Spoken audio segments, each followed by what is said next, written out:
మంచి సలహాలు ఇవ్వండి, కానీ రిజర్వేషన్లకు మాత్రం అడ్డుపడొద్దని ప్రతిపక్షాలకు మంత్రి పొన్నం ప్రభాకర్ సూచించారు. ఎన్నికల్లో ఇచ్చిన మాట ప్రకారం బీసీలకు రిజర్వేషన్లు కల్పించామన్నారు.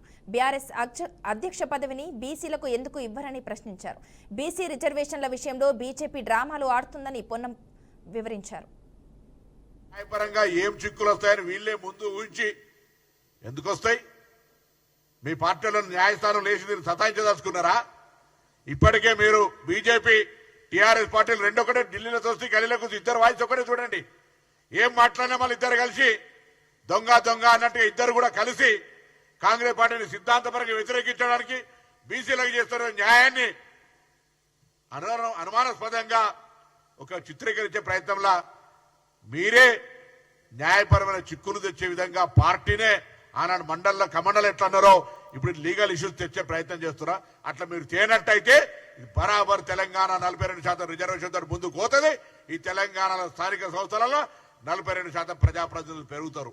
అసలు నాకైతే అనుభవజ్ఞుడు లక్ష్మణ్ గారు మాట్లాడుతుంటే ఆయన ఆర్డినెన్స్ గురించి మాట్లాడతాడు, లేదా రాష్ట్రపతి గారి దగ్గర గురించి మాట్లాడతారు, లేదా ఎట్లా చెల్తుంది అంటాడు. అరే పెద్దోడివి, వయసులో పెద్దోడివి, అనుభవంలో పెద్దోడివి, పార్టీ అధ్యక్షుడు చేసినావు, రేపే మాపో జాతీయ అధ్యక్షుడి పేరు వస్తుంది. వీటన్నిటికీ మూలం భారతీయ జనతా పార్టీలో బీసీ నాయకులకు ప్రాధాన్యత ఇవ్వాలి కాబట్టి నీకు అర్హతలు వస్తున్నాయి. కానీ అనవసరంగా దీన్ని కాళ్ళలో కట్టబెట్టి ఈ ప్రక్రియను మీరే ప్రోత్సహించి రెచ్చగొట్టి న్యాయపరమైన చిక్కులు తెచ్చేటువంటి అరే సొంతంగా అనేక డాక్యుమెంట్స్ ఉంటే కూడా కోర్టుకు పోతే అప్పుడప్పుడు ఇంజక్షన్ ఆర్డర్ చేయిస్తారు. ఇలా మీరు అటువంటి దురాలోచన పెట్టుకోకండి, దుర్బుద్ధి మానండి. ఇలా ఈ ఆషాఢ మాస బోనాలు అమ్మవారిని అదే కోరుతున్నాం. ఇటువంటి వాళ్ళ బుద్ధులన్నీ మారి ఈ 42% రిజర్వేషన్ల ప్రక్రియ సాఫీగా జరగాలి, లోకల్ బాడీ ఎన్నికలు జరగాలి, బీసీలు 42% స్థానిక సంస్థల ప్రజాప్రతినిధులు కావాలని కోరుకుంటాను. దానితో న్యాయపరంగా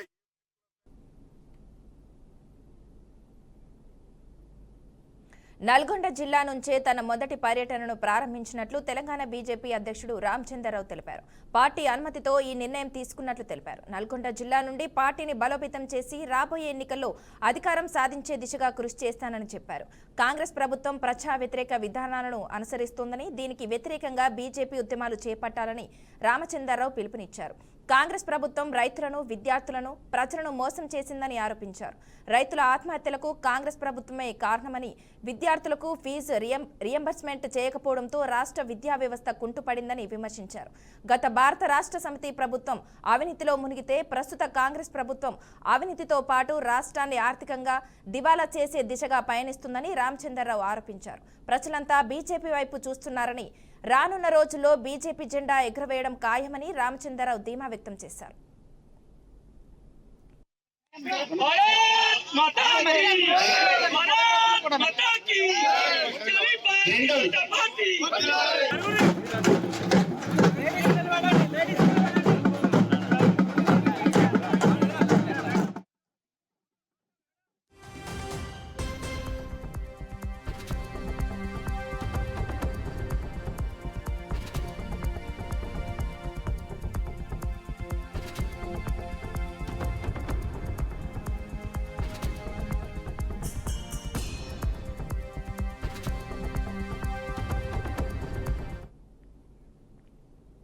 రైట్, ఇక బ్రేకింగ్ న్యూస్ చూస్తున్నాం. హన్మకొండ జిల్లాలో దారుణం చోటు చేసుకుంది.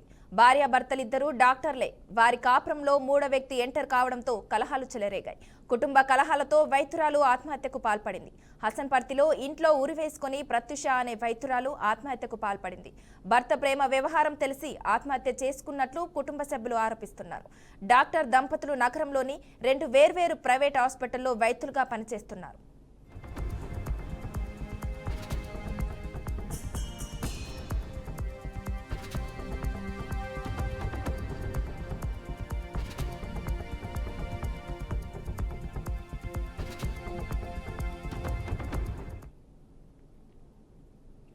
ప్రత్యుష భర్త డాక్టర్ అల్లాడి సృజన్ గత కొన్ని రోజులుగా ఇన్స్టాగ్రామ్లో పరిచయమైన మహిళతో ప్రేమాయణం సాగిస్తున్నట్లు వైద్యురాలి కుటుంబ సభ్యులు ఆరోపిస్తున్నారు.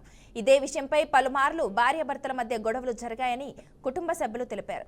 ఈ కారణంతోనే తమ కూతురు ఆత్మహత్యకు పాల్పడిందని ప్రత్యుష తల్లిదండ్రులు ఆరోపిస్తున్నారు. తమ కూతురి మృతికి కారణమైన అల్లుడిని శిక్షించాలంటూ ప్రత్యుష కుటుంబ సభ్యులు డిమాండ్ చేశారు. ఇక హసన్పర్తి పోలీసులు కేసు నమోదు చేసి దర్యాప్తు చేస్తున్నట్లు తెలిపారు.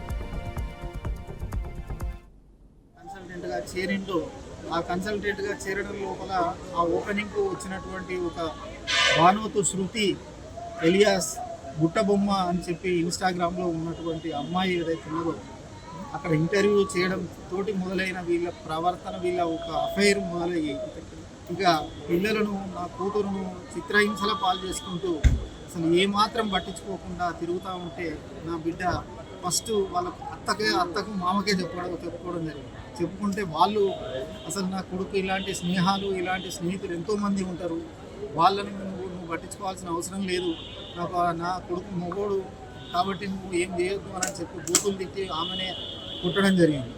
అట్లాంటి సందర్భం లోపల నా బిడ్డ మాకు చెప్పుకోవడానికి వెనుక ముందు ఆడి, నేను ఒక పేషెంట్ అని చెప్పి చెప్పుకోవడానికి వెనుక ముందు ఆడడం జరిగింది. ముఖ్యంగా వాడు ఆ అమ్మాయిని ఏదైతే ఈ శృతి అని ఉన్నదో ఆ అమ్మాయిని పెళ్లి చేసుకోవాలనే ఒక దురుద్దేశంతో నీకు డైవర్స్ ఇస్తాను, ఎక్కువ తక్కువ ఆవాజ్ చేస్తే నిన్ను వదిలేస్తా చేస్తా అని ఇట్లా బెదిరించుకుంటూ వచ్చేసి నిన్న అంతకుముందు కూడా చాలా సందర్భాల్లో కొట్టడము, చేయడము, విమర్శిస్తే, అడిగితే చేస్తే నిన్ను ఏదంటే చేస్తా అని చెప్పి బెదిరించడం. ఎప్పుడైతే మెడికవర్ హాస్పిటల్ ఓపెన్ అయిందో దాంట్లో కన్సల్టెంట్గా చేరిండో ఆ